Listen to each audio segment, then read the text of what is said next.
अस्सलाम वालेकुम। Welcome to my channel kitchen with Marush. हमें सबसे पहले अल्लाह का शुक्र अदा करना चाहिए कि जिसने हमें इतनी नेमतों से नवाजा और हमें इतने अच्छे अच्छे खाने बनाने की तौफीक अता फरमाई। इसके लिए अल्हम्दुलिल्लाह ज़रूर बोलें।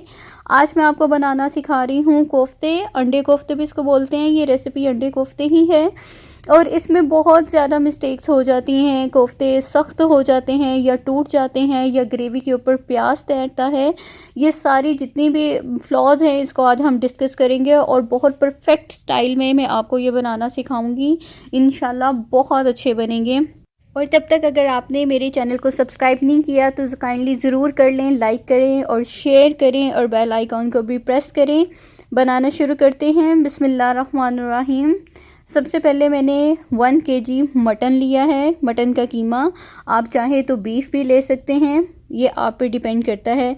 अगर आप चिकन के भी इसी स्टाइल से बनाएंगे तो बहुत मज़े के बनेंगे। आपने कीमा अपनी मर्ज़ी का लेना है। मैं मटन का 1 किलो कीमा ले रही हूँ। इसमें 1.5 टीस्पून जाएगा नमक,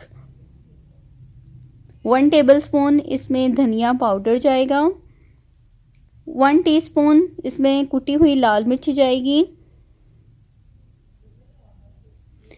1 टीस्पून इसमें गरम मसाला पाउडर जाएगा, 1.5 टेबलस्पून इसमें लाल मिर्च का पाउडर जाएगा, 1 टीस्पून इसमें ज़ीरा पाउडर और 2 से 3 टेबलस्पून इसमें मैं बेसन के ऐड कर रही हूँ। बेसन मैंने फ्राई कर लिया था लाइट सा। बेसन हम इस वजह से डालते हैं ताकि हमारे जो कोफ्ते बनेंगे वो स्टिक हो जाएं अच्छी तरह और वो टूटे ना। अदरक लहसुन का पेस्ट 1 टीस्पून जाएगा। अब हमारे कोफ्ते जूसी क्यों नहीं बनते, नरम क्यों नहीं बनते? इसमें एक हम ये मिस्टेक करते हैं कि हम कीमा जब लेते हैं हम इसमें से फ़ैट बिल्कुल डिस्कार्ड कर देते हैं। आपने इसमें चर्बी ज़रूर ऐड करनी है।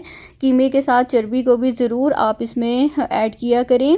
उसके साथ ये बहुत जूसी और नरम बनते हैं।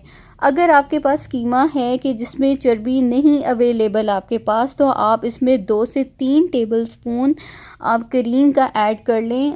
कोई मसला नहीं होगा, आपके बहुत अच्छे बनेंगे इंशाल्लाह। मैंने ये सारा कुछ मिक्स करके इसको यकजान कर लिया है। अब मैं हाथों को ग्रीस करूँगी कुकिंग ऑयल के साथ और अब मैं कोफ्ते बना लूँगी।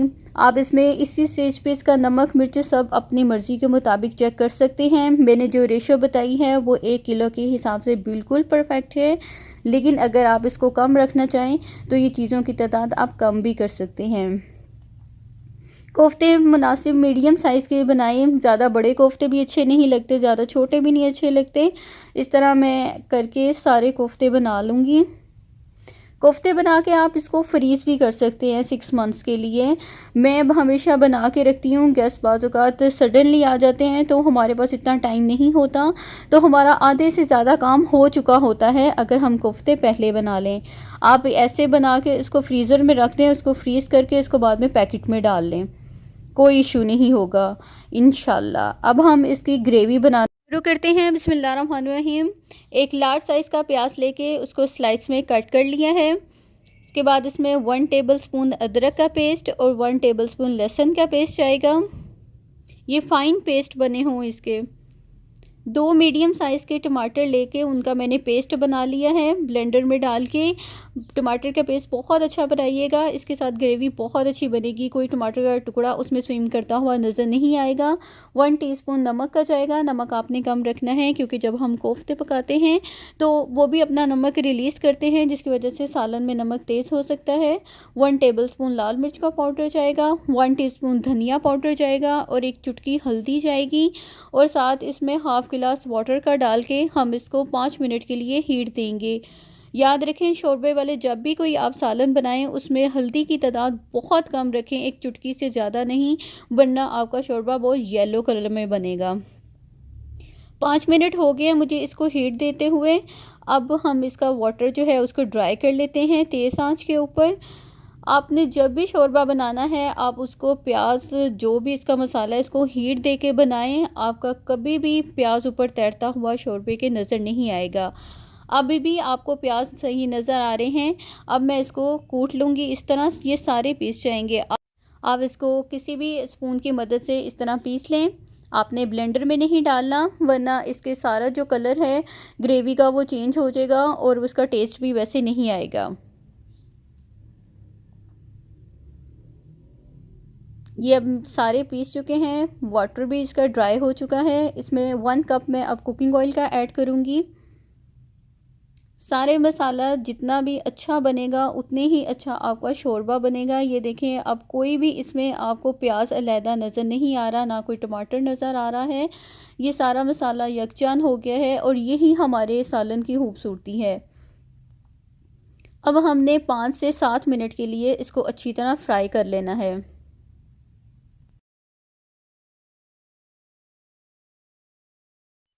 दरमियानी आंच के ऊपर मुझे 5 से 7 मिनट हो चुके हैं इसको फ्राई करते हैं। अल्हम्दुलिल्लाह हमारा मसाला बहुत अच्छी तरह फ्राई हो चुका है, इसका कलर भी बहुत ज़बरदस्त आया है। अब मैं इसमें 2 से अढ़ाई गिलास पानी के ऐड कर रही हूँ, गर्म पानी ऐड कर रही हूँ। ये एक टिप है, इसके साथ सालन बहुत टेस्टी बनता है। जब भी सालन के अंदर आप पानी ऐड करें तो गर्म इस्तेमाल किया करें, बहुत अच्छा इसका टेस्ट बनता है। अब जो हमने कोफ्ते बनाए थे वो मैं इसमें ऐड करती जा रही हूँ। एग्जैक्ट यही रेसिपी फॉलो करेंगे, कभी आपके कोफ्ते टूटेंगे नहीं इंशाल्लाह ताला। अब मैं इसको 7 से 8 मिनट के लिए हीट दूंगी दरमियानी आंच के ऊपर।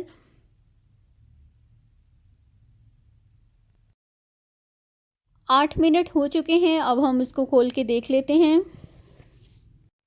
अल्हम्दुलिल्लाह आप देख सकते हैं कलर कितना अच्छा आया है। हमारे कोफ्ते कोई टूटे नहीं हैं, बहुत अच्छे रहे हैं। अब हम इनको फ्राई कर लेते हैं तकरीबन 5 से 7 मिनट के लिए। अब हम तेज़ आंच के ऊपर इसको फ्राई करते जाएंगे। अगर आप मसाले वाले कोफ्ते बनाना चाहते हैं तो ये आपके जो सालन है बिल्कुल रेडी है, लेकिन आप इसका अगर शोरबा बनाना चाहते हैं तो आप इस स्टेज के ऊपर इसमें 2 गिलास पानी के डाल के आप इसको हीट दे दें 5 मिनट के लिए। आपका शोरबा भी बहुत अच्छा रेडी हो जाएगा, क्योंकि बाज़ घरों में ये मसाले वाले कोफ्ते बनते हैं, बाज़ घरों में ये शोरबे वाले बनते हैं। शोरबे बनाने के लिए मैंने इसमें 2 गिलास पानी के डाल के तकरीबन इसको 5 मिनट के लिए हीट पे रख दिया था। ये देखें कितना अच्छा अल्हम्दुलिल्लाह हमारा शोरबा रेडी हो गया है। सॉरी, मुझे इसको रिकॉर्ड करना याद नहीं रहा, वरना मैं पानी डाल के ज़रूर आपको दिखाती। ये कितना अच्छा अल्हम्दुलिल्लाह बन गया है। बस आपने कोफ्ते फ्राई करने के बाद उसमें आपने पानी डाल देना है।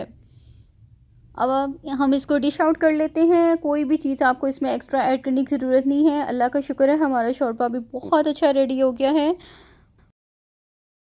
आप चाहें तो अपने सालन में ही अंडे ऐड कर सकते हैं, लेकिन मैं हमेशा इसको जब सर्व करना होता है तब ऐड करती हूँ। उसके साथ इसकी लुक बहुत ज़बरदस्त आती है।